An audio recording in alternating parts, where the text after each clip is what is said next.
Hello बच्चों, कैसे हो? आपका स्वागत है त्रिपाण स्टडी सेंटर में। आज जो आपके समक्ष टॉपिक प्रस्तुत हुआ है कई मानने में काफ़ी महत्वपूर्ण है हर एक एग्जाम व्यू से।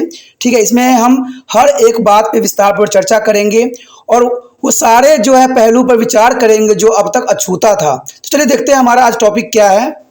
आज जो दोस्तों हम करने जा रहे हैं एमए सोशियोलॉजी सेमेस्टर फर्स्ट, जिसका कोड आज रहेगा SOCR 413, विकास का समाजशास्त्र, सोशियोलॉजी ऑफ डेवलपमेंट। हम जो आज करेंगे चैप्टर विश्व व्यापारीकरण यानी ग्लोबलाइजेशन। इसके अंतर्गत जो हमारा यहाँ क्वेश्चन आया है कि भारत में योजना बंदी की नीतियों में आई तब्दीलियों से स्पष्ट। देखिए क्वेश्चन कुछ भी हो सकता है, आपको समझना है।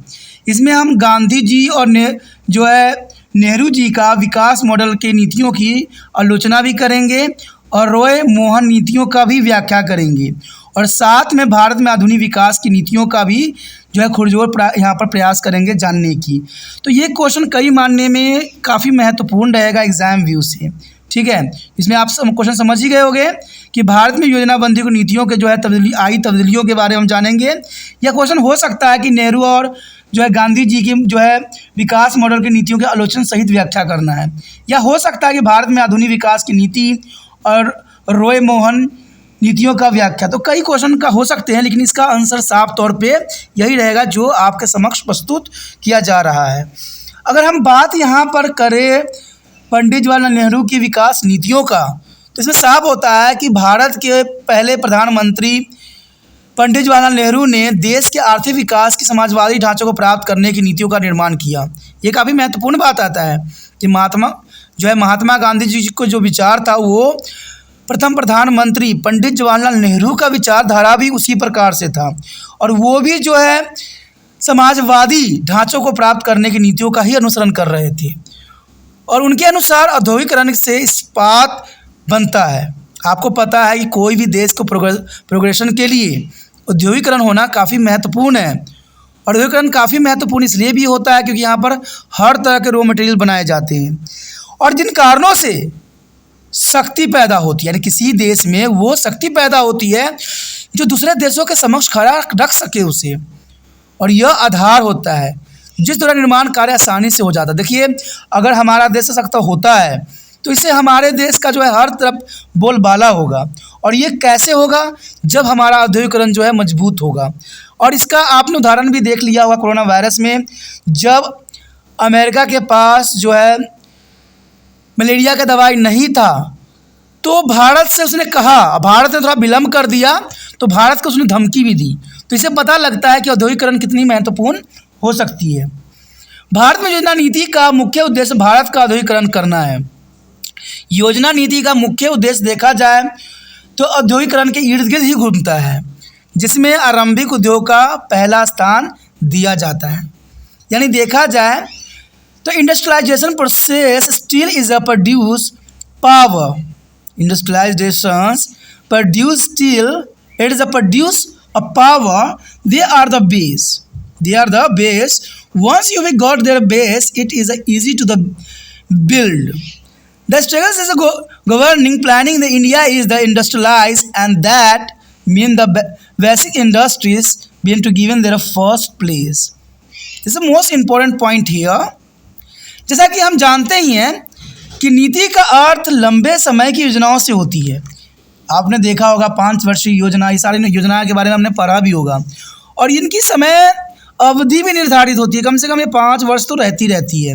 यानी देखा जाए तो नीति जो बनाई जाती है कई समय के लिए बनाई जाती है, जिसमें देश के साधनों का विकास किया जा सके और पिछड़ी अर्थव्यवस्था के लिए ऐसे यत्न किए जाएं ताकि निश्चित उद्देश्य की प्राप्ति हो सके।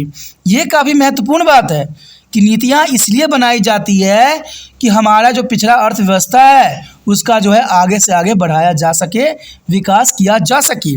आपने देखा ही होगा कि पंचवर्षीय योजना जब बनाई गई, पर पहली पंचवर्षीय योजना, तो उसमें जो है कृषि के ऊपर काफ़ी ध्यान दिया गया, क्योंकि जनरल सी बात है कृषि काफ़ी महत्वपूर्ण रहता है। उसके बाद गरीबियों के ऊपर ध्यान दिया गया, फिर उद्योगों के ऊपर ध्यान दिया गया।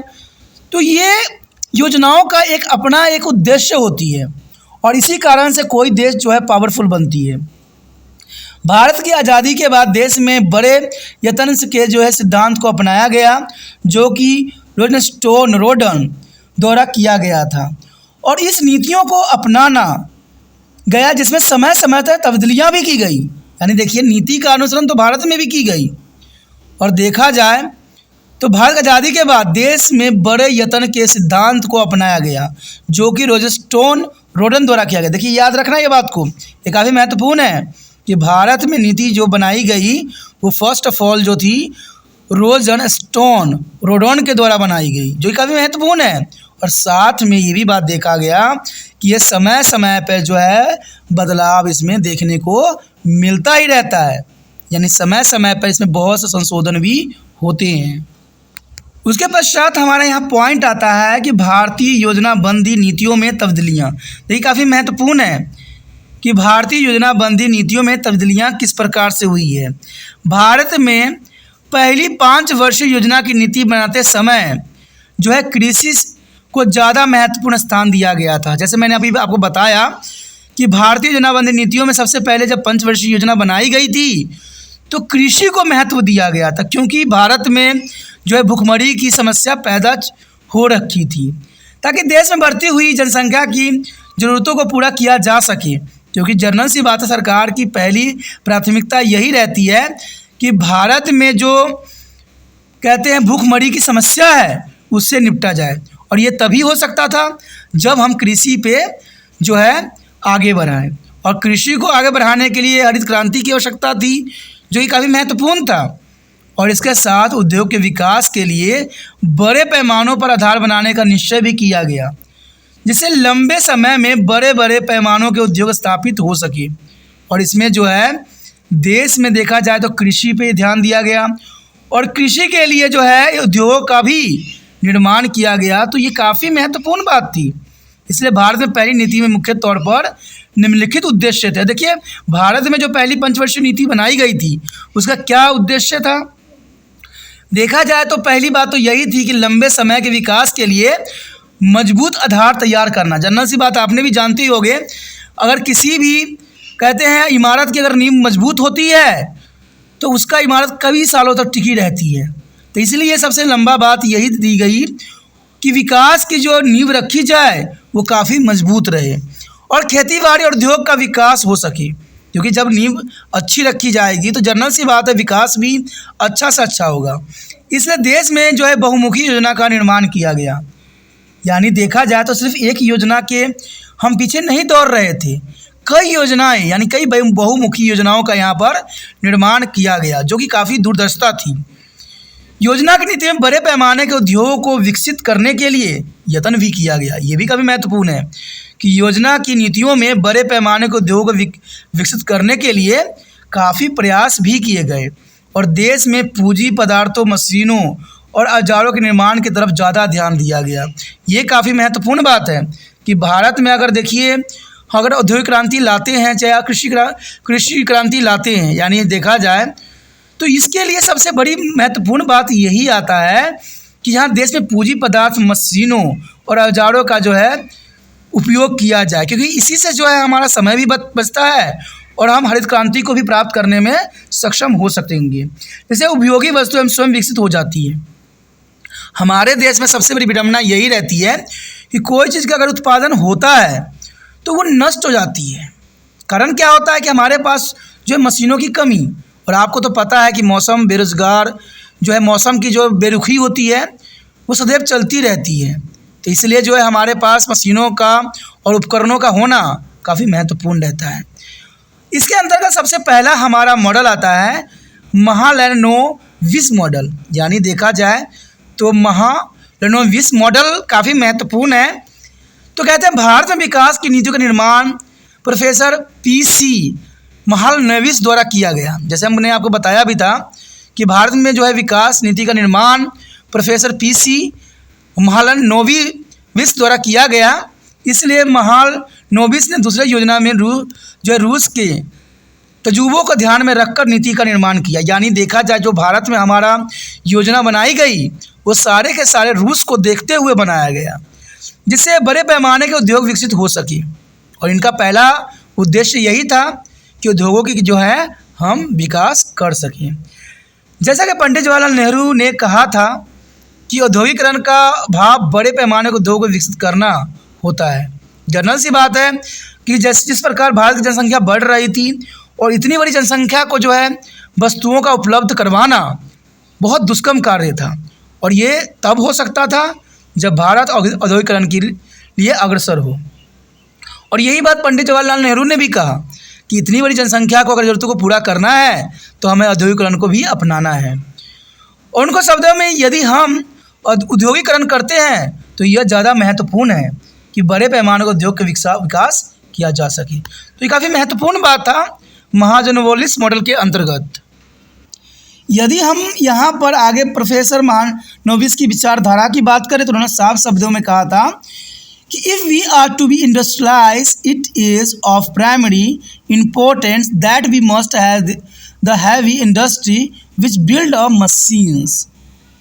यानी देखा जाए तो उन्होंने वकालत मशीन की कि बिल्ड किया जा सकती है। उन्होंने साफ शब्दों में यही बात कहा, चाहे कुछ लोग बड़े पैमानों के उद्योग के हक में नहीं है, परंतु बड़े पैमानों को उद्योग जो है निम्नलिखित कारणों के कारण ज़्यादा महत्वपूर्ण स्थान रखती है। तो जनरल सी बात है, औद्योगिकरण इसलिए भी महत्वपूर्ण रखता है कि अगर समाज को सही रूल रेगुलेशन के साथ आगे ले जाया जाए तो इसके लिए औद्योगिकरण होना बहुत ज़रूरी है।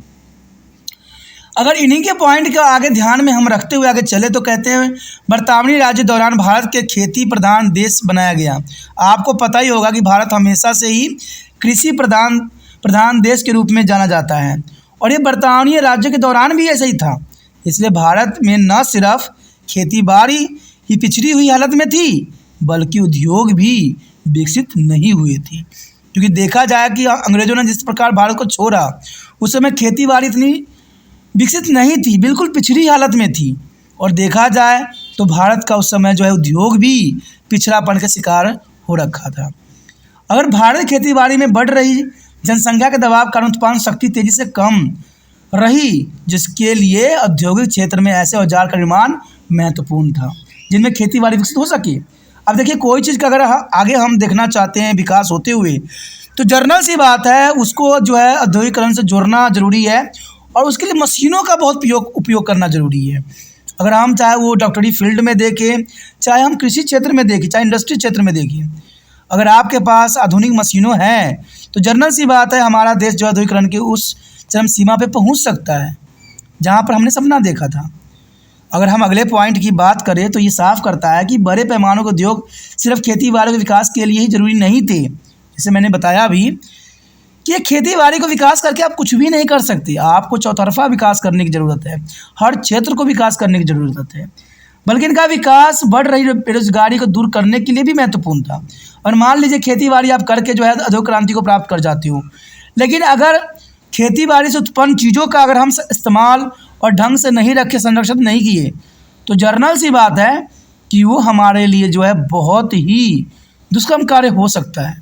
और सबसे बड़ी बात तो है कि देश में बेरोजगारी की समस्या भी पैदा करने के लिए अग्रसर हो सकता है। तो ये दोनों बात महत्वपूर्ण यहाँ पर रखता है। कहते हैं उद्योगों के विकास होने संबंधी उद्योग स्वयं ही विकसित हो जाते हैं। उद्योग के विकास होने से संबंधित उद्योग स्वयं ही विकसित हो जाते हैं, इसलिए उद्योग का विकास ज़्यादा महत्वपूर्ण माना गया है ताकि आवाजाही, संचार और बैंक प्रणाली आदि विकसित हो सके। तो काफ़ी महत्वपूर्ण है इस चीज़ों के लिए। अगली पॉइंट की तरफ अगर हम रुख करें तो कहते हैं मजदूरों की उत्पादन शक्ति में वृद्धि करने के लिए ये ज़रूरी था कि बड़े पैमाने के उद्योग विकसित हो सका। तो हो सकने की बात देखा जाए तो विकसित होना ज़रूरी रहता है। प्रोफेसर महालनोबिस द्वारा दी गई नीति और जो है आलोचना प्रोफेसर वकी और वैली और ब्रह्मानंद ने इस बात को जो है अलग ही व्याख्या किया। चलिए देखते हैं उनके द्वारा क्या व्याख्या की गई थी। तो यहाँ पर देखा जाए प्रोफेसर महालनोबिस द्वारा दी गई नीतियों का आलोचना जो था प्रोफेसर वकील और ब्रह्मानंद ने साफ शब्दों में किया। उनके द्वारा अपनी पुस्तक जो थी planning for an expanding economics. देखिए दोस्तों, क्योंकि आप एमए कर रहे हो तो इस बात को आपको ध्यान रखना चाहिए कि हमने जो है जो बड़े बड़े लोग होते, बड़े बड़े जो साइंटिस्ट होते हैं जिन्होंने किताबों की बनाई है, जिन्होंने अपनी थ्योरी दी है, तो आपको उनकी जो है गलतियों को जो है नोट करना है, तभी जाके अगर आगे आप पीएचडी भी करते हो तो वहाँ बहुत काम आ सकता है। कि जनरल सी बात है आपको किसी एक को जो है मॉनिटर बनाना है और उसको आगे लेके जो है अपनी पीएचडी करनी है। तो एमए यहाँ से शुरुआत एमए से ही होता है। अगर एमए में अगर आप ढंग से पढ़ते हो और हर एक शब्द के बारे में जानते हो तो जनरल सी बात है आपके लिए पीएचडी भी बहुत आसान बन जाता है। ठीक है, तो यही बात यहाँ पर भी किया गया कि प्रोफेसर महानोबिस के द्वारा जो बात कही गई उसको दो प्रोफेसरों ने जो है उसको आलोचना किया, जिसमें प्रोफेसर वकील और दूसरा जो थे ब्रह्मानंद थे, जिन्होंने अपनी पुस्तक जो है प्लानिंग ऑफ एक्सपेंडिंग इकोनॉमिक्स में इस बात की आलोचना की। दूसरी योजना की नीतियों का आलोचना जो है वी.आर.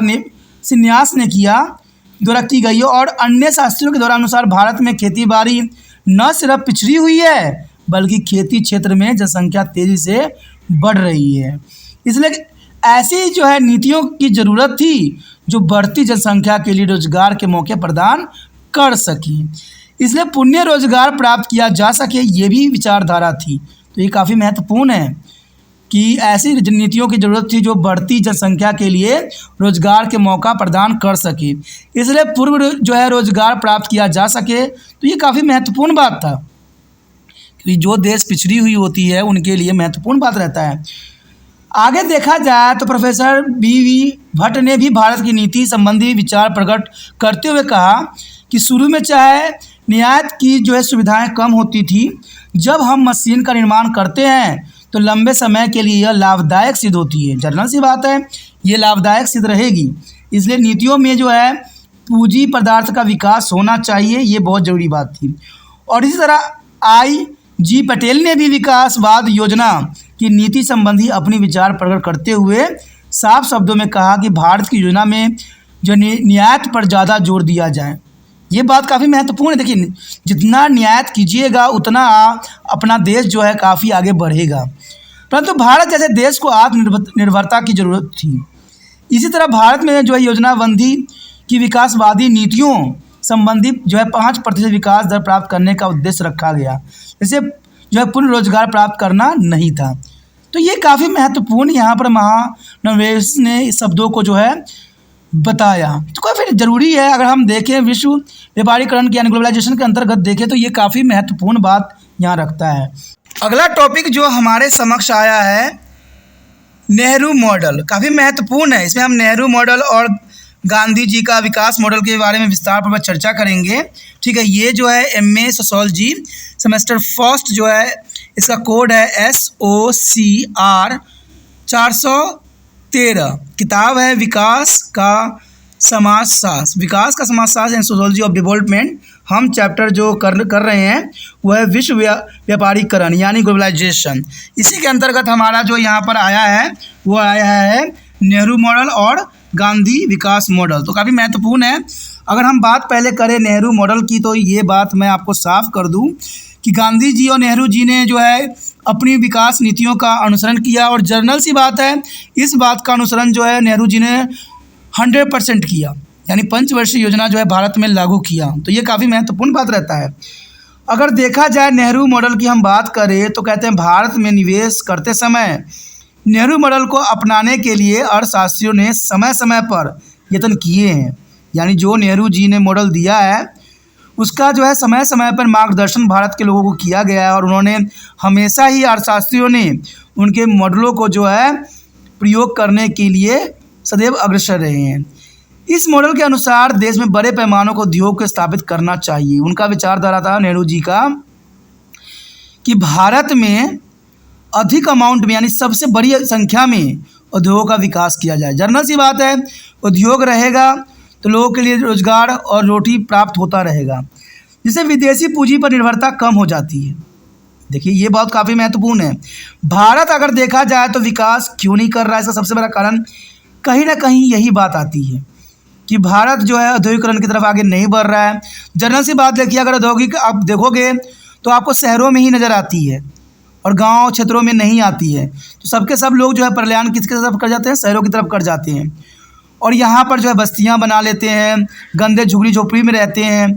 तो जनरल सी बात है इसके देश का जो है रिप्रेजेंटेशन भी ठीक नहीं लगती है। अगर सरकार इस बात पे जोर दे, अगर इसको गाँव में भी इंडस्ट्री खोल दिया जाए तो जनरल सी बात है जो माइग्रेशन हो रही है लोगों की वो शायद रुक जाए। और इससे देश भी विकास करेगा, क्योंकि आपको पता है कि देश तब तक विकास नहीं कर सकता जब तक भारत में गरीबी रहती है। ठीक है, आज कहीं भी चले जाओ तो हमें जो है गरीबी देशों के रूप में ही जाना जाता है। ठीक है, यहाँ पर आप देखते हो कि गरीबों को लोगों को फ़ोटो खींच के विदेश में ले जाते हैं और अपने देश के जो है नाम को बदनाम कर रहे होते हैं।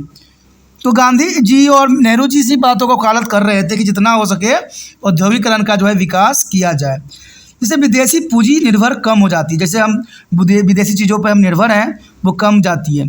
और आजकल के लोगों को भी पता है कि हमारी देसी चीज़ों का इस्तेमाल बहुत कम कर रहे हैं और विदेशी चीज़ों पर जो है बहुत काफ़ी आकर्षित हो रहे हैं। तो जनरल सी बात है, अगर आप विदेशी चीज़ों का खुरजोर अगर उपयोग करोगे तो भारत की अर्थव्यवस्था जो है कमज़ोर पड़ जाएगी, इसमें कोई दो राय नहीं है। यदि नीति न सिर्फ देश की आर्थिक ज़रूरतों को पूरा करने के लिए ठीक होती है, बल्कि इससे ऐसा आधार बन जाता है जिससे देश की सुरक्षा आसानी से की जा सकती है। जनरल सी बात है, अगर आप औद्योगिक तौर पर अगर मजबूत होते हो तो हर देश आपकी तरफ ही निर्भर रहती है। जनरल सी बात है, जिससे आपको पता है कि अधिक अच्छा संबंध हमारा भारत के जो है कोरोना वायरस के समय बना, क्योंकि भारत ने कोरोना वायरस के समय हर लोगों को जो है हर देशों का काफ़ी महत्वपूर्ण योगदान दिया, साथ भी दिया, और भारत जो है काफ़ी सराहनीय गया। अखबारों में, न्यूज़ों में काफ़ी भारत की तारीफ भी हुई। तो जनरल सी बात था कि हमारे पास उस दवाई बनाने का, यानी देखा जाए तो जो मलेरिया होती है उसकी दवाई बनाने की बहुत बड़ी तकनीक थी, जिसे हमने बहुत ही बखूबी इस्तेमाल किया और सभी देशों को सुरक्षा भी प्रदान किया। तो इससे ये होता है ना कि अगर आप किसी को हेल्प करते हो, किसी को मदद करते हो, तो जनरल सी बात है वो आप पे कभी उंगली नहीं उठा सकता, क्योंकि आपने कभी उसकी हेल्प कर रखी थी। तो यही यहाँ पर बात बताई गई है कि अगर नीतियाँ न सिर्फ देश की आर्थिक ज़रूरतों को पूरा करती है, बाकी देखा जाए तो इसका सुरक्षा भी निर्धारित करती है। सुरक्षा भी जो है आसानी से की जा सकती है। विशेष तौर पर भारत में दूसरी योजना के बाद मुश्किल का समय पैदा हो गया था, जब आपको पता ही होगा 1962 और 65 में लड़ाइयों के बाद भारत में आर्थिक संकट पैदा हो गया था।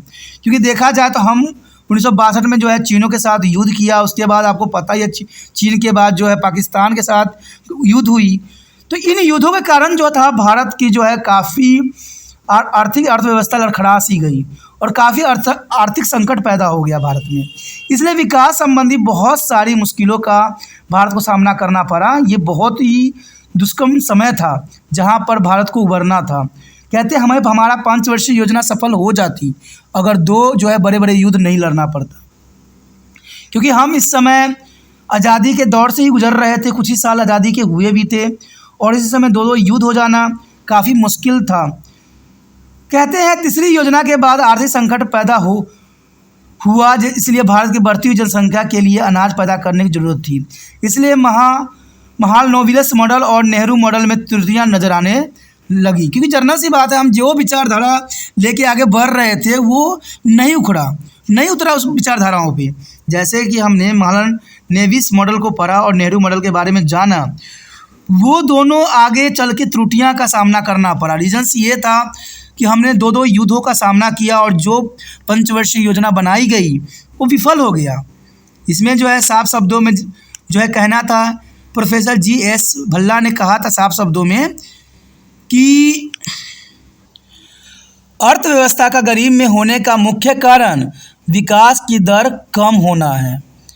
देखिए, अर्थव्यवस्था का गरीबी में होना जनरली देखा जाए तो विकास की दर में कमी होना है, देश का धन थोड़े से हाथों में केंद्रित होना।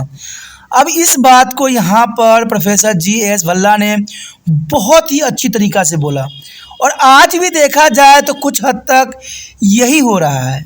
आज देखा जाए तो भारत में जितने भी धन हैं वो 1-2 व्यक्तियों के हाथों में ही सिमटा हुआ है या कुछ लोगों के हाथों में है, और आधे से अधिक जनसंख्या गरीबी की रेखा के नीचे जीवन व्यतीत कर रही है।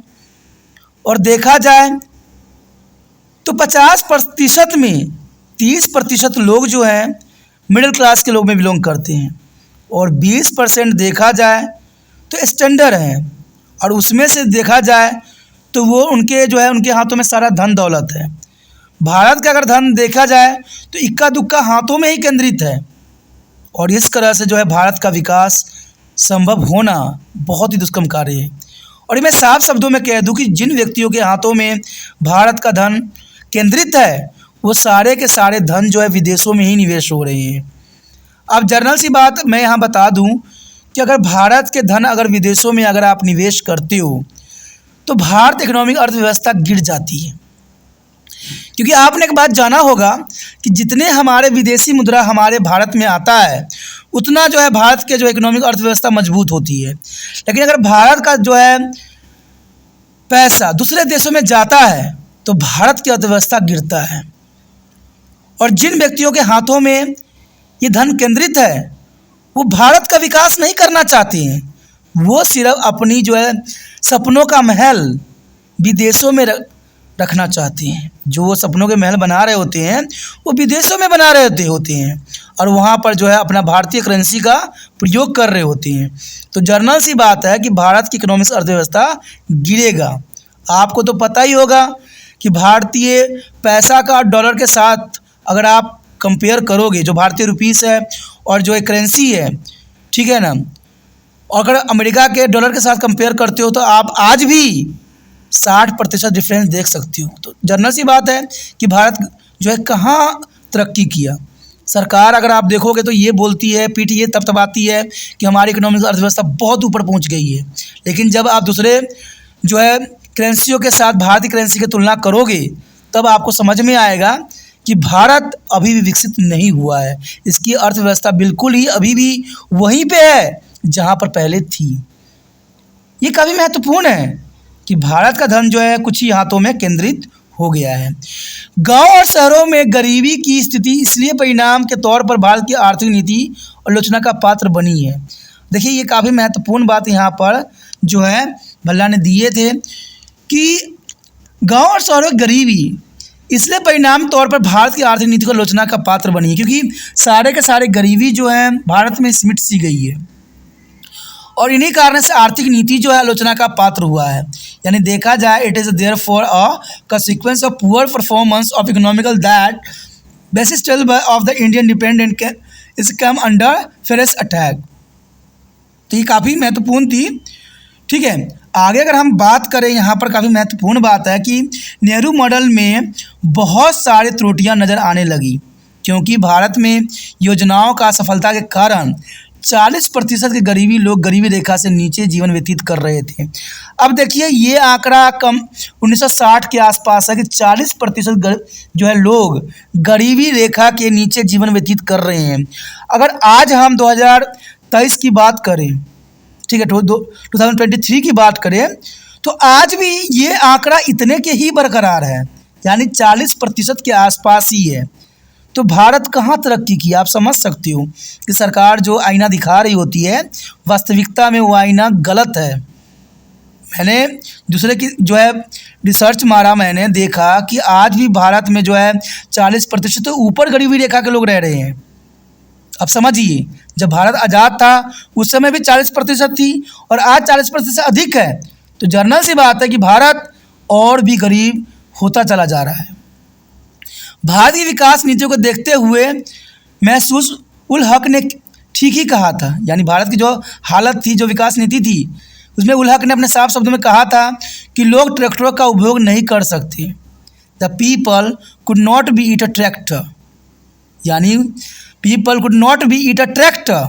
और इसलिए डॉक्टर J.D. सेडी ने भी जो है नेहरू मॉडल संबंधी अपने विचार प्रकट करते हुए समय कहा कि जब 1964 में नेहरू ने यह स्वीकार किया कि उन्होंने गांधी को फेल कर दिया तो ये बहुत देर हो चुकी थी।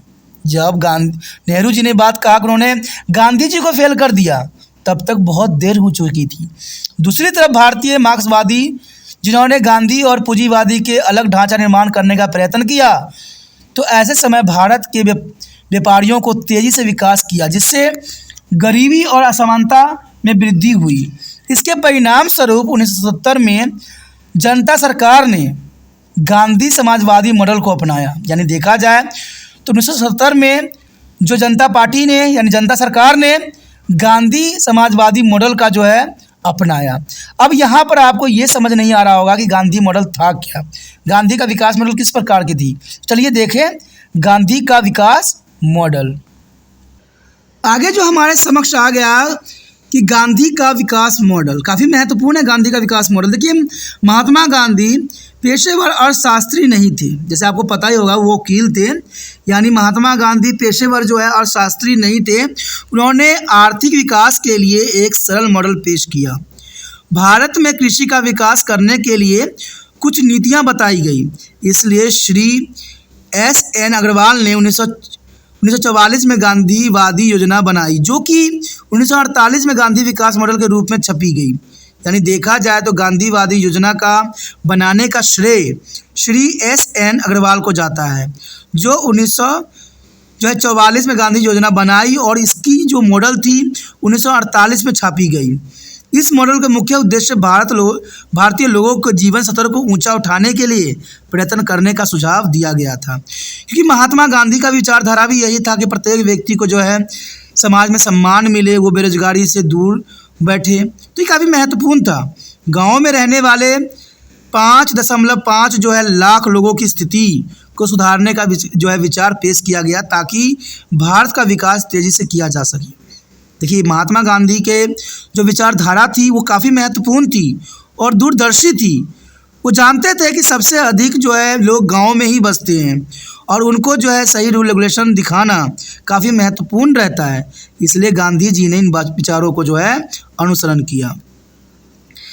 कहते गांधी मॉडल का मुख्य उद्देश्य कृषि से संबंधित सुधार करने से थे। ये काफ़ी महत्वपूर्ण है। ये देखिए, ये बहुत काफ़ी ज़रूरी भी है। और इस बात को जो है तिरपान स्टडी सेंटर भी मानता है कि हमारा देश जो है कृषि प्रधान देश है। अगर भारत को विकास करना है, भारत को अपनी उस पहुंच तक पहुंचना है जहां इनकी अभिलाषा है, तो कृषि के क्षेत्र में जो है विकास करना है, क्योंकि भारत आपको पता ही है कृषि प्रधान देश कहलाता है। और महात्मा गांधी जी भी इस बात को वकालत करते थे कि कृषि में जो है सुधार किया जाए। और आज के समय देखा जाए तो कृषि योग्य क्षेत्र को ही नष्ट कर दिया गया। तो देखिए आज हम किस राह पे चल रहे हैं। इस उद्देश्य के लिए आर्थिक योजनाबंदी तैयार की गई ताकि अनाज के क्षेत्र में आत्मनिर्भर प्राप्त किया जा सके। भूमि सुधार करने के लिए कहा गया ताकि जो लोगों के पास उचित आकार और फॉर्म हो सके, देश में अनाज की पैदावार में वृद्धि हो सकेगा। तो जनरल सी बात है कि अगर जिसके पास बड़े आकार में फॉर्म होंगे वहाँ ही पैदावार होगी। लेकिन आज तो आपको पता है कि जो कृषि योग्य भूमि है बहुत ही छोटी हो गई है और ये बहुत बड़ी समस्या है भारत के लिए। कहते हैं इससे हमारी जो उत्पादन में भी काफ़ी गिरावट आई है। गांधी मॉडल में सहकारी खेती के लिए भी सुझाव पेश किया गया। गांधी मॉडल ने कृषि के संबंधी सहायक कार्य जैसे कि सुअर पालन, मुर्गी पालन, डेयरी आदि के विकास के लिए भी यत्न किया गया। ये काफ़ी महत्वपूर्ण है कि हम सिर्फ कृषि में ही आत्मनिर्भर नहीं होना चाहिए, हमें मत्स्य पालन, मुर्गी पालन, डेयरी, सुअर पालन, इस प्रकार के बहुत से ऐसे पालन हैं जिसमें आत्मनिर्भर होने की हमें आवश्यकता है और ज़रूरत है। छोटे और घरेलू उद्योगों के विकास करने के लिए कहा गया, जो कि काफ़ी ज़रूरी था। देखिए, छोटे और घरेलू उद्योग इसका विकास होना बहुत ज़रूरी है, क्योंकि जब अंग्रेज़ भारत में थे तो उसका एक ही उद्देश्य था कि छोटे उद्योगों को नष्ट करना। छोटे उद्योगों को इसलिए नष्ट करना चाहते थे क्योंकि उनको बड़े उद्योगों का जो है लाभ उठाना था। तो अंग्रेज़ों के समय जो है छोटे उद्योग और घरेलू उद्योग को बिल्कुल ही ख़त्म कर दिया गया था। तो महात्मा गांधी ने इस बात को वकालत की कि हमें छोटे और घरेलू उद्योग का विकास करना काफ़ी महत्वपूर्ण है, तभी जो देश आत्मनिर्भर प्राप्त कर सकता है। ये बहुत ज़रूरी बात है कि अगर भारत को आत्मनिर्भर बनाना है तो प्रत्येक नौजवानों को काम पे लगाना है। कहते हैं इसलिए गांधी जी ने चरखा चलाना और कपड़े बुनना महत्वपूर्ण माना गया ताकि खादी की सहायता से कपड़े का निर्माण किया जा सके। जैसे कि उन्होंने कहा भी था, उन्होंने साफ कहा था कि जिस प्रकार ग्रामीण क्षेत्र में लोग अपनी रोटी खुद बनाते हैं, उसी तरह अपने लिए खेती और कपड़ा भी बनाना चाहिए। यदि ज़्यादा पैदावार हो जाती है तो उसको बेच भी जा सकता है। और इस प्रकार गांधी जी योजनाओं में आत्मनिर्भर गांव का विचार भी किया करते थे, क्योंकि जनरल सी बात है दोस्तों, जब तक हमारा गांव आत्मनिर्भर नहीं होगा तब तक जो है शहरों पर से बोझ नहीं हट पाएगा। क्योंकि गाँव में अगर हम सुविधाओं का भरमार कर दें तो जो है शहरों में जो प्रदूषण हुआ है वो भी कम जाएगा। तो गांधी जी यहाँ पर बहुत दूर की सोच रहे थे। गांधीवादी नीतियों में स्वदेशी और राष्ट्रीयता की तरफ ज़्यादा ध्यान दिया गया, जो कि आत्मनिर्भर पैदा करने के लिए बहुत ज़रूरी था। देखिए, स्वदेशी चीज़ों का इस्तेमाल करना बहुत ज़रूरी है। और देखा जाए तो भारत में ऐसे बहुत से वस्तु है जो विदेशों से मंगवाई जाती है, जो बहुत बड़ी समस्या है, भारत के लिए बहुत बड़ी समस्या है और हम आज भी उन्हीं चीज़ों से जो है जूझ रहे हैं। कहते हैं इस मॉडल में बड़े पैमाने से उद्योग को की तरफ जो है तरजीह दी गई, ये काफ़ी महत्वपूर्ण था। कहते हैं जो है गांधी मॉडल में आरंभिक और आधारभूत उद्योग को बजाय छोटे पैमाने के उद्योग को विकसित करने का विचार दिया गया। देखिए छोटे उद्योग की तरफ गांधी जी इसलिए वकालत कर रहे थे, बार बार कह रहे थे, क्योंकि कारण यही था कि बड़े उद्योग से बड़े बड़े कंपनियों और लोगों को फ़ायदा होती है और इसमें मालिक एक होता है, बाकी सब के सब क्या होते हैं, जनरल सी बात है, एम्प्लॉयज़ होते हैं। लेकिन जब आप छोटे छोटे उद्योग स्वयं ही बनाते हो तो मालिक भी आप स्वयं होते हो और आपके जितने भी आप कमाते हो वो भी आपका होता है। तो इससे आप स्वयं ही आत्मनिर्भर हो जाते हो और सेल्फ रिलायंस होना काफ़ी महत्वपूर्ण है, क्योंकि भारत में पूंजी निर्माण कम होने के कारण छोटे पैमाने के उद्योग विकसित करने आसान थे और जनरल सी बात है उस समय पूंजी का भी बहुत अभाव था, इसलिए छोटे छोटे उद्योग बनाना काफ़ी महत्वपूर्ण था। और इस उद्देश्य के लिए जो है कुछ विचार यहाँ पर प्रस्तुत किए गए। चलिए देखते हैं वो विचार कौन कौन से थे। इसके अंतर्गत पहला बात यही थी कि विकासवादी, देखा जाए तो विकासवादी योजनाबंद का मुख्य उद्देश्य रोजगार में वृद्धि करना रखा गया था। यानी विकासवादी योजनाबंदी का मुख्य उद्देश्य रोजगार में वृद्धि करने का रखा गया था और देश में गरीबी, बेरोजगारी और असमानताओं का हल छोटे उद्योग स्थापित करके किया जा सकता था। ये बहुत काफ़ी महत्वपूर्ण बात है कि विकासवादी योजनाबंदी का मुख्य उद्देश्य रोजगार में वृद्धि करना था। अगर रोजगार की वृद्धि होगा तो लोग बेरोजगार नहीं बैठेंगे।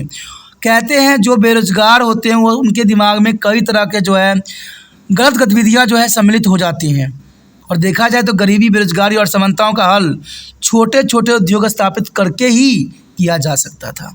आज हमारे देश के नौजवान जो है पढ़ लिख लेते हैं और वो जो होते हैं नौकरियों के तलाश में लगे रहते हैं।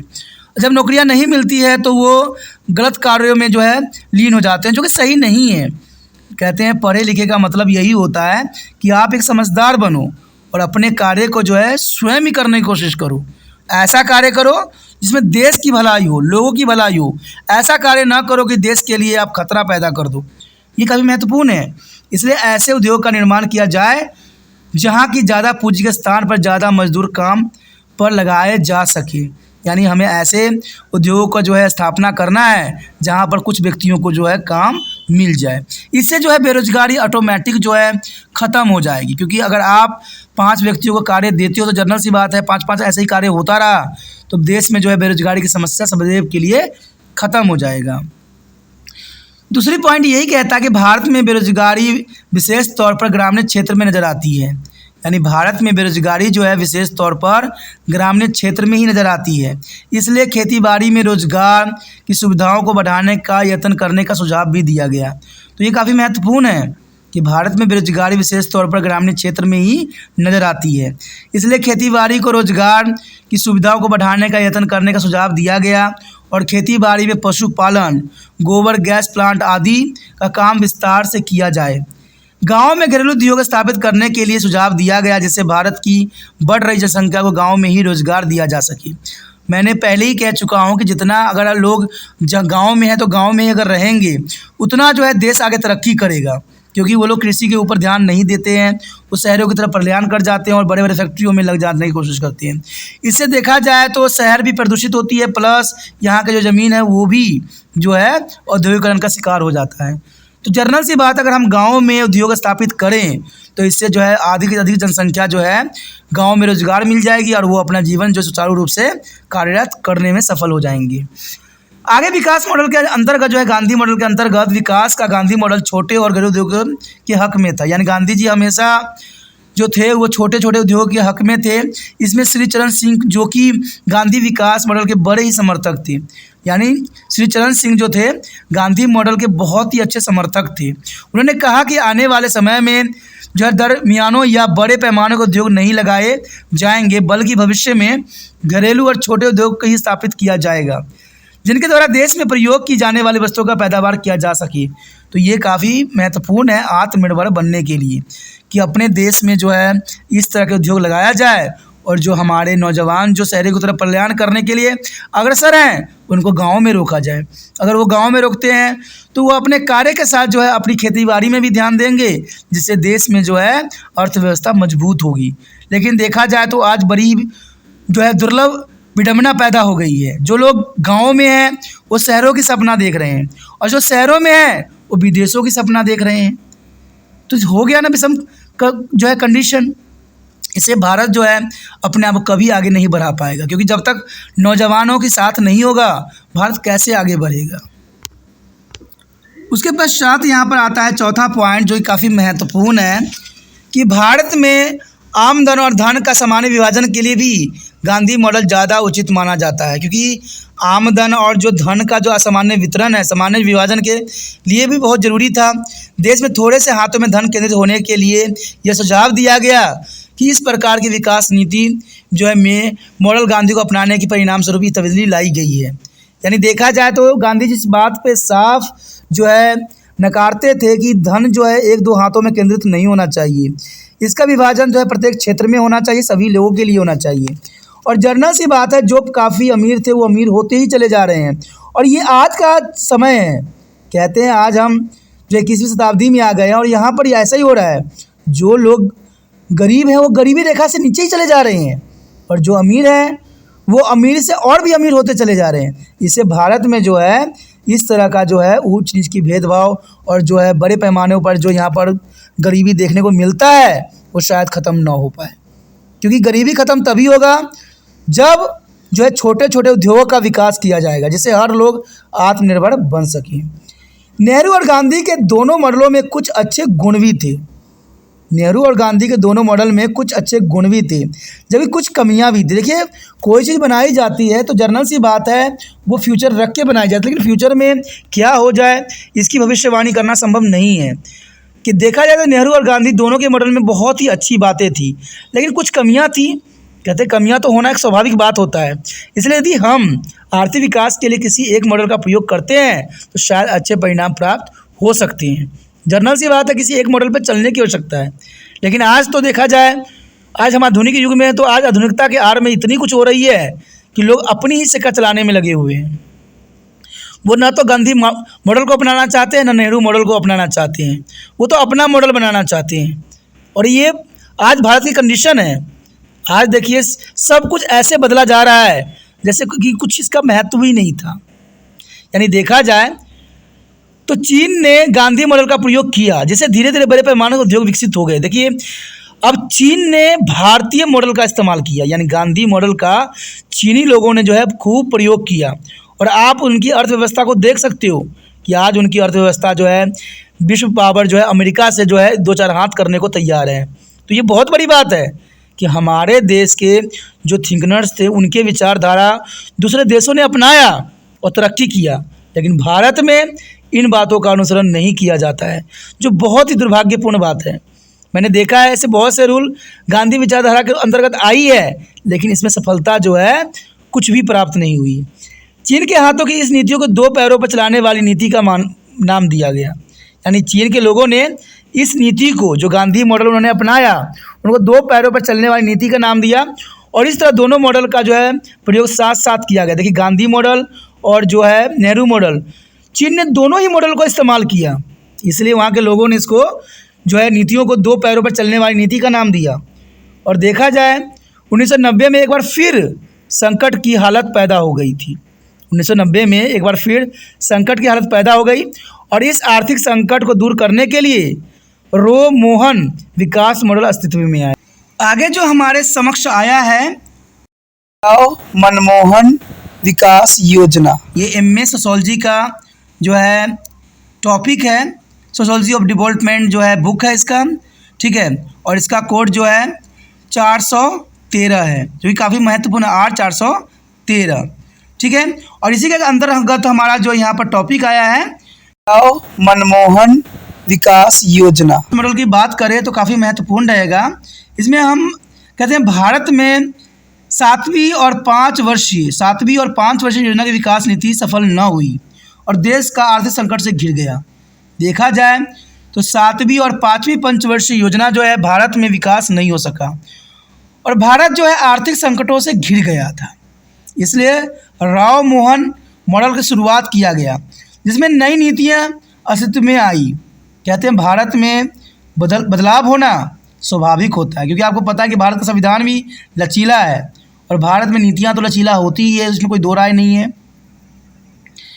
इसलिए राव मोहन में जो है शुरुआत किया गया आर्थिक विकास की नई नीतियाँ निजीकरण और अंतर्राष्ट्रीयकरण पर जो है ज़्यादा जोर देती है। यानी देखा जाए तो आर्थिक विकास की नई नीति निजीकरण और अंतर्राष्ट्रीयकरण पर ज़्यादा जोर देती है और इस नीति के अनुसार मुख्य तौर पर दो प्रकार की नीतियों का प्रयोग किया गया है। ये दो प्रकार की नीतियाँ काफ़ी महत्वपूर्ण है, जिसको जानना आपके लिए बहुत ज़रूरी है कि आखिर राव मोहन मॉडल विकास मॉडल में कौन सी दो बातें खास थी। तो पहली बात तो यही था, वह क्षेत्र जो कि सार्वजनिक क्षेत्र के लिए रिजर्व रखे गए थे उनको निजी क्षेत्र के लिए खोल दिया जाए। देखिए ये बात काफ़ी महत्वपूर्ण है कि वह क्षेत्र जो सार्वजनिक क्षेत्रों के लिए रिजर्व रखे गए थे उनको निजी क्षेत्रों के लिए खोल दिया गया और सरकारी क्षेत्र की असफलता के कारण निजी क्षेत्र को ज़्यादा तरजीह दी गई। यानी देखा जाए सरकारी क्षेत्र की असफलता के कारण निजी क्षेत्रों का ज़्यादा जोर दिया गया। देखिए दोस्तों, आज का समय बहुत ही विषम है। कहते हैं अगर आप नीतियों को बदलाव नहीं करोगे तो मुसीबत में फंसते चले जाओगे। आपने देखा होगा कि आज सरकारी विभाग पे लोग रहते हुए कहते हैं करप्शन को जो है साथ करप्शन करते हैं, प्लस तरह तरह की मनमानी करते हैं, क्योंकि वो सरकारी पोस्ट पे होती हैं। और अगर कोई काम अगर आप सरकारी दफ्तर में करवाने चले जाओ तो आपके चप्पल घिस जाती हैं। इवन कि आपसे जो है तरह तरह के पैसे भी मांगे जाते हैं, तरह रकम की जो है बोझ भी आप पे डाले जाते हैं और आप कुछ कर नहीं सकते, आपको देना ही पड़ जाता है। सरकार बेशकली ये कहती है कि आप मुझे सबूत दीजिए, हम उस पर एक्शन लेते हैं, लेकिन जब सरकारी विभाग के लोग ही इसी प्रकार के हैं तो इस पर प्रश्न उठाएं किस पे? जब सरकार में ही इतनी प्रॉब्लम है तो हम कहेंगे किसको?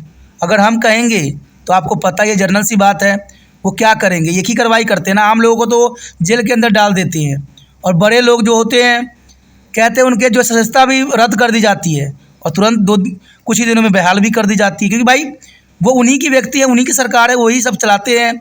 तो उनको सस्पेंड करना और बहाल करना कोई बड़ी बात नहीं होती है।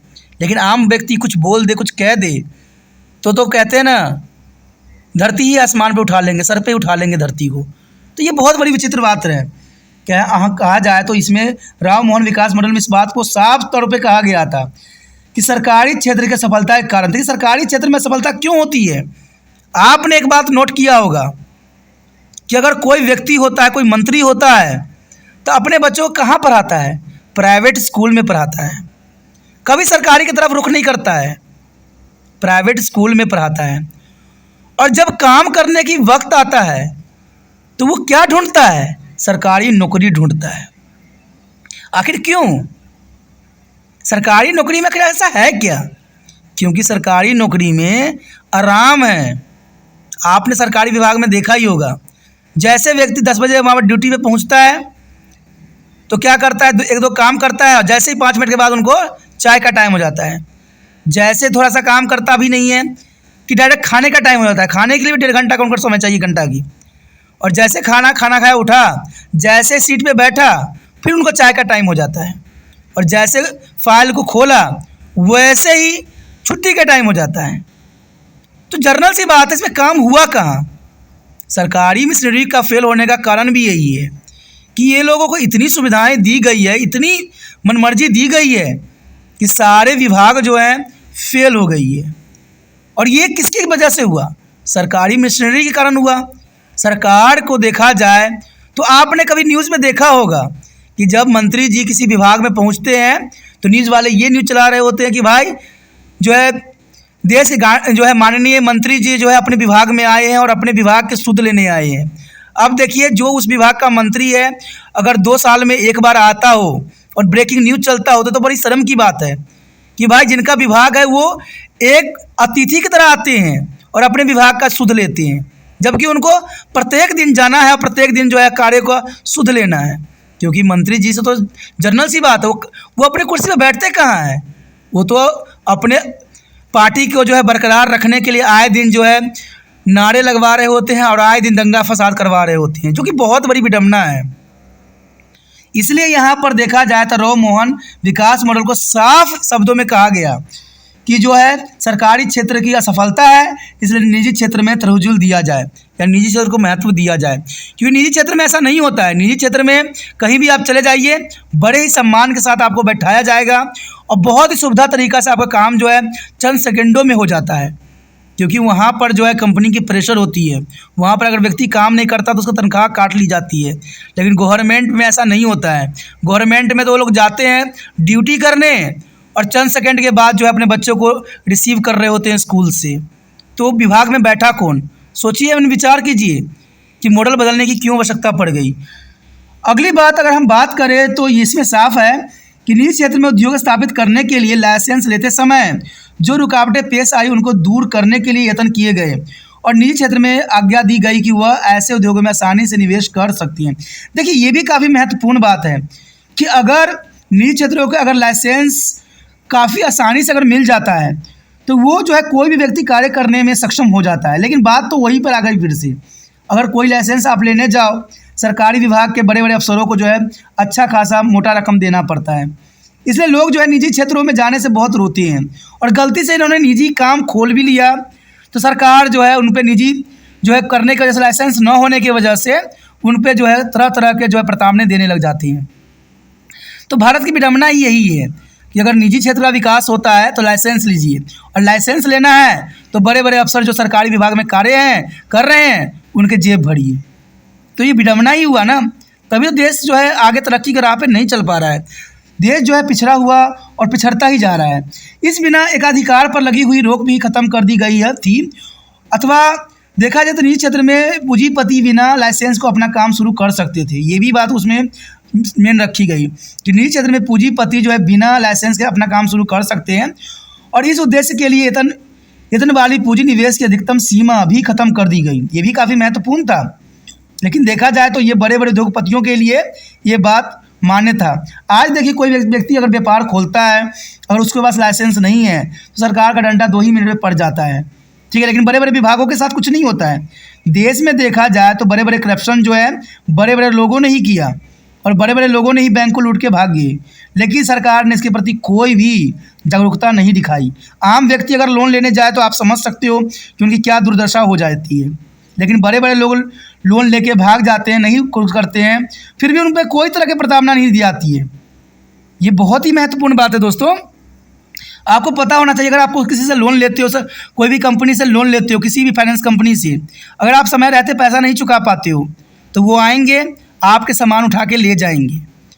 आप ये सोच में पड़ रहे होगे और सपना देख रहे होगे कि चलो हमने लोन नहीं चुकाया तो गाड़ी उठा के ले गया कंपनी वाले ने, कोई बड़ी बात नहीं किया, जनरल सी बात थी कि आपने लोन नहीं चुकाया तो गाड़ी तो ले ही जाएंगे, चाहे आपके सामान उठा के ले ही जाएंगे। लेकिन मुसीबत तो तब आती है जब जो है फाइनेंस कंपनी आपको ये कहे कि भाई हमने सामान तो बेचा बट हमें जो है पूरी मुनाफा नहीं हुआ, तो आप एक काम कीजिए, आपको उस प्लेंट्री को आपको भरना है। अब देखिए, खाया पिया कुछ नहीं और गिलास थोड़ा 12 आना, यानी ना तो आपके पास वो सामान है और ना ही आप उसका उपभोग कर रहे हो, लेकिन आप उसका फिर से किस्त चुकाओ और NOC लो। दोस्तों, ये बहुत बड़ा आज के समय में जो है फाइनेंस कंपनियों की बहुत बड़ी चाल है और बहुत बड़ी जो है लोगों को बेवकूफ़ बनाने का तरीका है। जब आपके पास सामान नहीं है और जब कंपनी ने उस सामान को बेचा तो क्या आपसे बात की कि हमारा सामान तो बहुत घटा में जा रहा है? ऐसा कुछ भी आपसे नहीं किया। और आपको 10 साल के बाद ये कहे कि भाई हमें घाटा लगा है और आपको एक्स्ट्रा पैसा जमा करना पड़ेगा, हमें तो भाई इसमें नुकसान हुआ, तो आपको कैसा लगेगा? गुस्सा तो आपको चढ़ेगा ना कि ना तो हमारे पास सामान है और ना हमारे पास कुछ है, फिर भी हम उसका पैसा चुकाएं जो हमारे पास है ही नहीं। तो ये बहुत बड़ा विडंबना है और ये सारी गलतियां कहाँ हैं? सरकार की नीतियों में है। आप कोई सामान खरीदने तो जाओ, ये भी इवन कि कोई गाड़ी खरीदने जाओ, आपको एक बुकलेट पकड़ा देंगे साइन करने के लिए, ना तो आप रूल रेगुलेशन पढ़ पाओगे ना उनकी जो है बातों को समझ पाओगे। सिर्फ इतना ही कहेंगे भाई साइन कीजिए। कम से कम 50 पेज का बुकलेट होता है साइन करते समय, और आम व्यक्ति को लिए पढ़ना बहुत ही दुष्कर्म कार्य होता है। तो समझिए, आज हर क्षेत्र में जो है लूट मार मची हुई है और ये सब नीतियाँ किसके कारण हुआ? सरकार के कारण। तभी जो है हमें मॉडल बदलने की आवश्यकता पड़ी। कहते हैं यहाँ पर जो है MRTP के यानी मोनोपोलिस रिस्ट्रिक्टेड ट्रेड और प्रैक्टिस, जिस अनुसार एक पूंजीपति किसी अंत में बेअंत पूंजी निवेश नहीं कर सकता है। जिन कार्यों में विदेशी तकनीक अपनाई जाती है उन कामों में विदेश नीति लगाने के लिए किसी भी किस्म की आज्ञा लेने की जरूरत नहीं है। देखिए ये काफ़ी यहाँ पर जो है दो नज़रिया किया गया। अगर आप भारत के निवासी हो, अगर आप कोई उद्योग खोलना चाहते हो तो आपको पूंजी निवेश के साथ साथ आपको लाइसेंस लेने की आवश्यकता पड़ेगी। लेकिन यहाँ पर एक बात बता दी गई कि उन कामों के जो विदेशी कार्य के लिए जो होता है, इन कामों के लिए विदेशी पूंजी लगाने के लिए किसी किस्म की आज्ञा लेने की जरूरत नहीं है। तो हो गया ना दो तरफा बातें।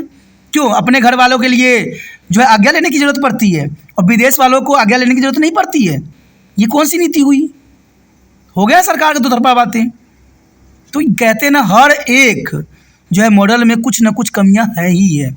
कहते हैं जब बनाई जाती है ना तो कहते हैं आंख बंद करके बनाती हैं, जिसकी वजह से जो है समस्या आती रहती है। क्योंकि आप एमए में हो तो आपको आलोचना भी करना आना चाहिए, तभी मैं आलोचना के रूप में भी आपको समझा रहा हूँ। क्योंकि आगे चल के आपको पीएचडी करना होगा तो आपको इन्हीं बातों का अनुसरण करना पड़ेगा। देखा जाए तो सार्वजनिक क्षेत्रों में काम करने वाले उद्योग जिनके हानि हो रही थी उनको बंद कर दिया जाए और मजदूरों को काम पर लगाए रखने के लिए निजी पूंजीपति के पास या उद्योग बेच दिया जाए।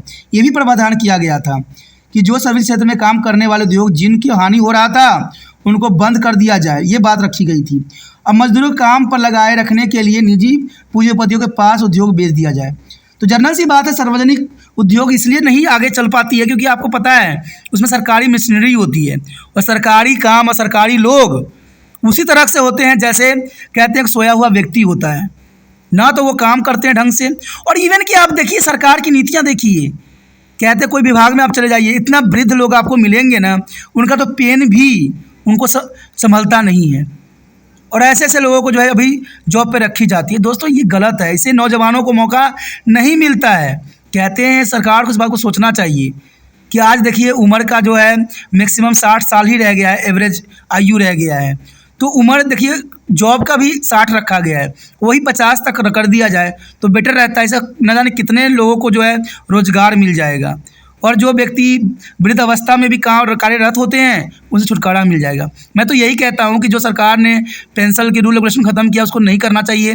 हर एक सरकारी विभाग के व्यक्तियों को जो है पेंशन जरूर रखना चाहिए क्योंकि बाद में चल के वो बच्चों पर भी निर्भर न रहे। क्योंकि आज पता है आधुनिक युग है और बच्चे तो माँ बाप को जैसे पड़ोसी समझते हैं वैसे जो है वृद्ध आश्रम में भेज देती हैं, तो उनका भी जीवन जो है नष्ट न हो। अगर इन बातों का अनुसरण किया जाए तो जनरल सी बात है भारत जो है प्रोग्रेसिंग के रास्ता पे आगे बढ़ सकता है, जो कि काफ़ी महत्वपूर्ण है। तो ये ज़रूरी भी है। इसके बिना अगर हम देखें तो प्रबंधन तवज्जो करने के सुझाव भी दिए गए जो कि काफ़ी महत्वपूर्ण है। भारत में से विदेशों को जो है निर्यात उत्पादित करने का सुझाव भी दिया गया, जिसके निर्यात द्वारा विकास नीति को नाम दिया गया। देश में से निर्यात करके विदेशी पूंजी कमाई गई और कमाई जिससे आर्थिक विकास तेजी से हो सके। देखिए ये काफ़ी महत्वपूर्ण बात है जो मैं पहले ही आपको बता रहा था कि जितना जो है विदेश से भारत में मुद्रा आएगी, जितने पैसे विदेशों से हमारे भारत में आएगा, भारत की आर्थिक अर्थव्यवस्था की उतनी ही तेज़ी से विकास होगा। लेकिन जब आप विदेशों के सामानों को अगर खरीदोगे तो भारत की जो है इकोनॉमिक अर्थव्यवस्था बिगड़ जाएगा। कहते हैं बड़े बड़े उद्योगपतियों के बारे में मैंने भी एनालाइज़ किया, यानी त्रिपाण सेंटर ने बहुत से एनालाइज़ किया। जनरल सी बात देखा जाए तो ये लोग क्या करते हैं, भारत में अपना व्यापार करते हैं और विदेशों में जो है अपने ज़मीन खरीदते हैं और तरह तरह के जो है अपने क्रिया प्रणाली जो है विदेशों के ही ज़मीन पे करते हैं। तो इससे क्या होता है कि भारतीय मुद्राओं का जो है यहाँ पर विदेशों में चला जाता है, जिसके कारण भारत की जो है अर्थव्यवस्था काफ़ी कमज़ोर पड़ जाता है। आपने देखा होगा कि हमारे देश का एक रूल है अतिथि देवो भव, यानी जितने भी लोग बाहर से आते हैं उनको हम स्वागत करते हैं क्योंकि वो अपने साथ विदेशी मुद्रा लेके आते हैं और भारत के योगदान में काफ़ी महत्वपूर्ण योगदान भी देते हैं। अगर हम आगे बात करें तो इस नीतियों की सफलता को हांगकांग, साउथ कोरिया, सिंगापुर आदि देशों में सफल पाया गया है। यानी ये जो नीतियाँ हैं ये काफ़ी महत्वपूर्ण है और इसकी सफलता भी देखने को मिला है। चाहे हांगकांग हो, साउथ कोरिया हो, सिंगापुर हो, आदि देशों में जो है सफलता प्राप्त हुई है। अब मलेशिया, थाईलैंड और चीन भी न्याय द्वारा विकास की नीति का प्रयोग करके आर्थिक विकास कर रहे हैं। देखिए कहते हैं जो देश अच्छी बातों का अनुसरण करेगा वो ज़रूर जो है आसमान की जो है बुलंदियों को छुएगा। ऐसे ही देखिए आप नीतियों को मलेशिया, थाईलैंड, चीन भी न्याय द्वारा विकास की नीति को प्रयोग करके आर्थिक विकास कर रही हैं। अब इसी तरह नरसिम्हा राव और मनमोहन सिंह ने निजी क्षेत्र के योगदान के उत्साहित किया था और सरकार को अर्थव्यवस्था के कामों में कम से कम दखल अंदाजी देने के लिए भी कहा। राव मनमोहन मॉडल नीति की भी आलोचना इस प्रकार की गई। देखिए इन मॉडलों की आलोचना करना कोई अलग बात नहीं थी। कहते हैं आलोचना करना तो हर एक रूल रेगुलेशन का एक पराब होती है, क्योंकि उनमें भी कुछ खामियां होती हैं। तो आलोचना से ये होता है कि उनकी खामियों के बारे में हमें पता लग जाता है, क्योंकि ये प्रत्यक्ष रूप से नहीं पता लगता। जब उसकी आलोचना कीजिएगा तब समझ में आएगा कि उस नीतियों में क्या जो सही थी और क्या गलत थी। अगर हम आलोचना की बात करें तो कहते हैं इस नीति में निगम क्षेत्र पर सिर्फ 10% उद्योगों को शामिल किया गया था। सिर्फ 10% उद्योगों को शामिल किया गया था, जो कि राष्ट्रीय आमदन का बहुत बड़ा हिस्सा पैदा करती हैं। या देखिए ये गलत बात हो गई कि सिर्फ 10% उद्योगों को ही शामिल किया गया, लेकिन देखा जाए तो बहुत बड़ा हिस्सा जो है इन्हीं से उत्पादन होता है। तो ये काफ़ी बड़ी जो है इसमें कमियाँ थी। दूसरी बात पे अगर हम गौर करें तो विकास नीतियों में खेतबाड़ी और खेती-बाड़ी से संबंधित उद्योगों में विकास की तरफ ज़्यादा ध्यान दिया गया, जो कि भारत का मुख्य धंधा है। आपको पता होना चाहिए कि भारत का मुख्य व्यवसाय कृषि है और भारत कृषि प्रधान देश के नाम से भी जाना जाता है। कृषि के विकास के बिना देश को रोजगार की सुविधा नहीं बढ़ाया जा सकता। ये तो जनरल सी बात है। अब देखिए अगर भारत सरकार कृषि को छोड़ के अगर कुछ दूसरे उद्योगों में अग्रसर होती है तो जनरल सी बात है भारत में जो है ना तो बेरोजगारी ख़त्म होगी और ना ही जो है भारत विकसित होगा, क्योंकि जनरल सी बात है हमारा जो है मुख्य उद्योग जो है कृषि ही है। लेकिन देखा जाए तो कहते हैं देश को रोजगार सुविधाओं को नहीं बढ़ाया जा सकता है कृषि के बिना। और कृषि जो है हम बेशकली जो है औद्योगिक क्रांति और कहते हैं हरित क्रांति के हम कर चुके हैं, लेकिन फिर भी आज जैसे कि अधूरा सा लगता है। आज देखिए औद्योगिकरण के कारण क्या हुआ है, ज़मीन की जो जोत क्षेत्र है वो बहुत ही कम गई है और ये भारत के लिए सबसे बड़ी जो है मुसीबत का कारण बन सकता है आने वाला समय में। और बढ़ती जनसंख्या तो और भी चिंता का सबब बनता जा रहा है। इसलिए नई नीति देश के मुख्य धंधों को आंखों से दूर करती है। ये बहुत काफ़ी महत्वपूर्ण है कि जो नई नीतियाँ हैं वो हमारे आंखों से दूर होती चली जा रही दिख रही है। अगर आगे हम बात करें तो काफ़ी महत्वपूर्ण रहेगा। बहुराष्ट्रीय निगमों को भारत में आने से भारत में छोटे पैमाने पर काम कर रहे उपयोगी वस्तुओं के क्षेत्र के हितों के आंखों से दूर किया गया है। ये भी बहुत काफ़ी महत्वपूर्ण बात है कि बहुराष्ट्रीय निगमों के भारत में आने से भारत में छोटे पैमाने पर काम ख़त्म सा हो गया है। अब देखिए भारत सरकार का क्या रूल है कि जितना हो सके विदेशी कंपनी जो है भारत में आए और भारत में अपना रोजगार करे। अब भारत सरकार ने ये बात नहीं सोचा कि इससे जो है छोटे पैमाने का उद्योग ख़त्म हो जाएंगी और जनरल सी बात है बड़े बड़े उद्योग जो है मशीनों से की जाएगी और मशीनों में कुछ ही व्यक्तियों की आवश्यकता होती है। तो जनरल सी बात है आधे से अधिक जनसंख्या जो है बेरोजगारी की समस्या से जूझ सकती है। तो ये काफ़ी कमियां थी। कहते हैं इन्हीं चीज़ों से जो है यहाँ पर उसकी आलोचना की गई कि बहुराष्ट्रीय निगमों में भारत में आने से भारत में छोटे पैमाने का उद्योग उपयोगी वस्तुओं का क्षेत्र के हिस्से को आगे दूर हो जाएगा। वो हुआ भी है। ऐसे बहुत से चीज़ें हैं जो अभी हमारे आंखों से दूर हो चुकी है, क्योंकि छोटे उद्योग रहे नहीं। और छोटे उद्योग नहीं रहेगा तो जनरल सी बात है उन कारखानों का बंद होना स्वाभाविक रहता है। और देखा जाए तो अब भारत सरकार भी इसी चीज़ को अनुसरण कर रहा है कि विदेशों से जितनी भी कंपनियां भारत में आए और भारत में कंपनियां खोले, लेकिन इन्होंने कभी ये बात नहीं सोचा कि इसे छोटे उद्योग जो है तहस नहस हो जाता है, जिनका मुकाबला करने के लिए भारत को जो है उद्योग असमर्थ होगा। कहते हैं दोस्तों दूसरे पे भरोसा नहीं किया जा सकता। हम अपने पर तो भरोसा कर सकते हैं लेकिन दूसरे पर कितना करोगे भरोसा। एक बार हमने भरोसा किया अंग्रेज़ों पे तो भारत को जो है 250 साल की गुलामी के जंजीरों में जकड़ दिया। अगर हम फिर से जो वही दोबारा हमने दोहराया तो जनरल सी बात है अब क्या होगा इसका कोई रूल रेगुलेशन नहीं हो सकता, क्योंकि सबसे बड़ा कारण भारत में यही है कि भारत में कई दल के नेता जो हैं राज करते हैं और सबके विचारधारा अलग अलग होता है, पार्टी का मकसद अलग अलग होता है। भारत का हित का कार्य तो कोई करता नहीं है, तो आप भी जानते हो। सबका एक ही विचारधारा होता है कि अपना सीट कैसे बनाएं और बचाएं। और जनरल सी बात है इसके लिए वो हर एक कदम उठाते हैं जो देश के हितों के लिए भी नहीं होता, फिर भी उसको उठाया जाता है। और बात क्या लगता है आतंकवादी गतिविधियां लगती है बात, या क्या लगता है कि हमारे देश को जो है दूसरे देश तोड़ रहे हैं। लेकिन कभी उन्होंने ये नहीं देखा कि अपने देश को बर्बाद करने वाले अपने देशों में ही रह रहे हैं। आगे कर देखिए तो एक तरफ जो है निर्यात की तरफ ज़्यादा ध्यान दिया गया है, पर दूसरी तरफ आयात के रास्ते भी खोल दिए गए हैं। इसलिए बहुत राष्ट्रीय कंपनी को भारत जैसे व्यापार में से ज़्यादा लाभ प्राप्त होंगे। जनरल सी बात है, आपको पता ही है कि दूसरे देशों को जो है भारत से बहुत ही लाभ मिलता है, क्योंकि देखा जाए तो आधे से अधिक सामान जो है वो भारत में ही खपत करते हैं। इवन कि चाइनीज़ की बात करें तो चाइना के लिए तो भारत एक सोने का सुहागा जैसा सफ़र था, लेकिन फिर भी भारत सरकार ने बहुत सी चीज़ें बंद कर दी। चलिए ये अच्छी बात थी, लेकिन अभी भी पूरी तरह से बंद नहीं हुआ है। राव मनमोहन मॉडल की आलोचना करते हुए कहा गया है कि इससे जो है पूंजी सदन तकनीक का प्रयोग किया जाएगा, जब ही विदेशी कंपनियों से भारतीय उद्योग जो है मुकाबले करने के समर्थ होंगे। ये काफ़ी महत्वपूर्ण बात है कि राव मनमोहन मॉडल की आलोचना करते हुए कहा गया कि इस पूंजी संगठन तकनीक का प्रयोग जो है किया जाएगा जब ही विदेशी कंपनियों ने भारतीय उद्योग में मुकाबले करने का समर्थ होंगी। भारत में देखा जाए तो 2.2% जो है सालाना दर से जो है जो मजदूरी शक्ति बढ़ रही है। ये काफ़ी महत्वपूर्ण है कि भारत में 2.2% जो है सालाना दर से जो है मजदूरी शक्ति बढ़ रही है। उसको रोजगार की सुविधाएं किस प्रकार दी जाएगी, इस प्रकार के विषय में कोई सुझाव नहीं दिया गया है, तो ये भी काफ़ी महत्वपूर्ण लगता है। यदि हम भारत में 1990 में आए संकट को देखें तो राव मोहन मॉडल द्वारा उस संकट का हल किया गया है, और डॉक्टर मनमोहन सिंह ने बहुत सारे विकासवादी देशों में मुक्त बाजार जो है व्यवस्था और उदारवादी नीति का जो ध्यान में रखते हुए कहा कि यह नीति भारत के लिए भी उचित होगी। कहते हैं नीतियाँ बनाई जाती है ये देख के कि हम आगे प्रोग्रेस करेंगे, बट ऐसा देखने को नहीं मिला है। कहते हैं सरकार आती रहती है, एक दूसरे को आलोचना करती रहती है, लेकिन भारत में जो विकास दूसरे देशों की तरह होना चाहिए वो देखने को नहीं मिला है। कहते हैं अमेरिका भी गुलाम हुआ था और भी देश गुलाम हुए थे, लेकिन वो हमसे कितना आगे बढ़ गए हैं, और हम जहाँ थे वहीं पे आज भी रह रहे हैं। चाहे अंतर्राष्ट्रीय मुद्रा कोष और विश्व बैंक की मदद से बहुत सारे देश आर्थिक विकास का यत्न कर रहे थे, पर नव परंपरावादी अर्थशास्त्रियों द्वारा दी गई उदारवादी नीति ज़्यादा सफल हुए हैं।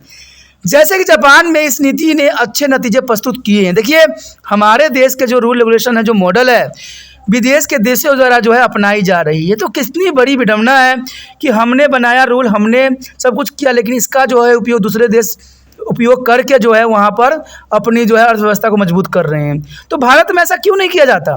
जनरल सी बात है, भारत में कोई करना चाहेगा तो दूसरा लोग जो है उस पर रुकावटें डालती है। ये यहाँ की एक प्रधान तकनीक बन गई है कि एक करने चाहता है तो दूसरा उसको जो है नष्ट कर देता है, और ये काफ़ी महत्वपूर्ण बात भी है।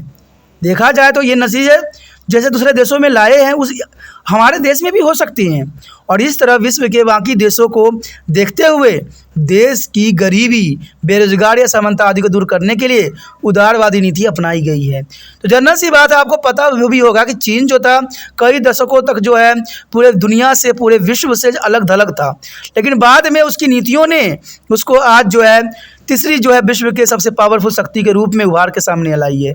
तो ये उसकी नीतियाँ ही हैं जो उसको आज पावरफुल बना दिया है, और इवन कि वो स्थायी सदस्य भी बन चुका है और विकसित देशों के में आता है। अगर बात करें 1998 में भारतीय जनता पार्टी सत्ता में आई और श्री अटल बिहारी वाजपेयी प्रधानमंत्री द्वारा लगभग राव मनमोहन नीतियों का प्रयोग भी किया गया, और इस प्रकार भारत में समय समय पर नीतियों में तब्दीली की गई है ताकि आर्थिक संकट को दूर किया जा सके। ये बहुत ही बड़ी कहते हैं विडंबना है कि समय समय पर ये लोगों ने बेशकली जो है नीतियों में तब्दीली किया है, लेकिन देश में जो है इस तरह के प्रोग्रेस हमें देखने को नहीं मिला जो दूसरे देशों में जो है हुआ है। तो ये काफ़ी महत्वपूर्ण हमारा यहाँ पर टॉपिक था जिसके बारे में हमने विचार विमर्श किया। तो ये चैप्टर भी काफ़ी महत्वपूर्ण है। अगर और भी चैप्टर देखना चाहते हो एमए के अंतर्गत, तो आप जितना हो सके इस वीडियो जो है अपने दोस्तों के साथ शेयर कीजिए, जितना हो सके दूसरे बच्चों को भी जो है चैनल के बारे में बताइए, समझाइए, ठीक है।